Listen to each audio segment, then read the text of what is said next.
Assalamualaikum, Nadeem Mughal here.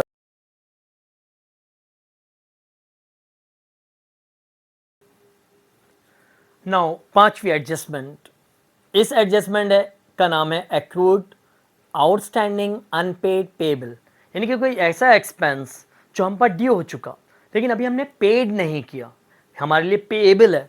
तो देखिए entry pair क्या है इसका। अच्छा, शॉर्ट डेफिनेशन इसकी क्या है, any expense which is due but not paid. और एंट्री पेयर हमेशा फिक्स है इसका। एक्सपेंस को डेबिट होना, देखिए मैंने इससे पहले डैश डाले में mean account name, rent expense भी हो सकता है, सैलरी एक्सपेंस भी, कुछ भी हो सकता है। और पेबल क्रेडिट, यानी कि पेयर क्या है, एक्सपेंस और पेबल का। एक्सपेंस को डेबिट होना है, पेबल को क्रेडिट। आइए, ट्रायल बैलेंस में सैलरी एक्सपेंस 40,000, ये ट्रायल बैलेंस की सैलरी जो 40 है ऑलरेडी पे कर चुके हम। पता चला एक्रूड या आउटस्टैंडिंग सैलरी है ₹12,000, ये समझ लें दिसंबर की सैलरी जो हमने नहीं दी, देनी है, तो ये हमारे पास ड्यू है। तो हमने एंट्री क्या बनाई, सैलरीज एक्सपेंस डेबिट 12,000 और सैलरी पेबल क्रेडिट 12,000, ये एंट्री बन गई। ये पहली एंट्री का केस हो गया। अब एंट्री तो हमने पास कर दी, अब हमें ये देखना है, देखिए सैलरी एक्सपेंस यहाँ 40 है और यहाँ सैलरी एक्सपेंस 12 है, तो तय हुआ एक्सपेंस में सैलरी टोटल होकर जाएगी। कितनी हो गई टोटल सैलरी, 52।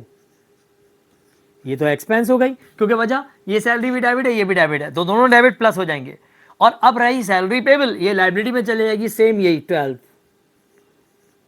ऐसे ऐसे होगा इसका बैलेंस शीट और इनकम स्टेटमेंट का काम।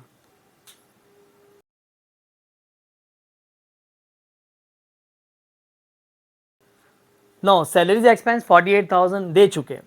एडजस्टमेंट के डाटा में लिखा है salary expense for the period या for the year amounting to ₹65। हम पर जो सैलरी ड्यू है वो है 65,000 जो हमें देनी होती है। तो अब डिफरेंस निकाला, तो डिफरेंस आ गया 17,000। एंट्री यही बननी है, salary expense debit salary payable credit. वजह कि आप देखें अमाउंट बढ़ता हुआ नजर आ रहा है और कम होता हुआ, अगर ऊपर ज़्यादा है नीचे कम हो जाए तो प्रीपेड है, फिर एंट्री डिफरेंट हो जाएगी। बहरहाल अभी 48 में से हमने 65 में से 48 माइनस किए तो डिफरेंस निकला 17,000, उससे एंट्री बनाई। अब देखें इस पे आ जाए एक्सपेंस में, एक्सपेंस में आपके टोटल आ गया 65,000 और सैलरी एक्सपेंस इसमें आपके जो सैलरी पेबल है वो आ गया 17,000। ये इस तरह एडजस्ट हुआ का दोनों। और यूं भी कह सकते हैं हम 48 प्लस सैलरी एक्सपेंस, ये भी डेबिट है ये भी डेबिट, तो कितना हो जाएगा दोनों मिलाकर 65,000। ये इस तरह एडजस्ट करना है।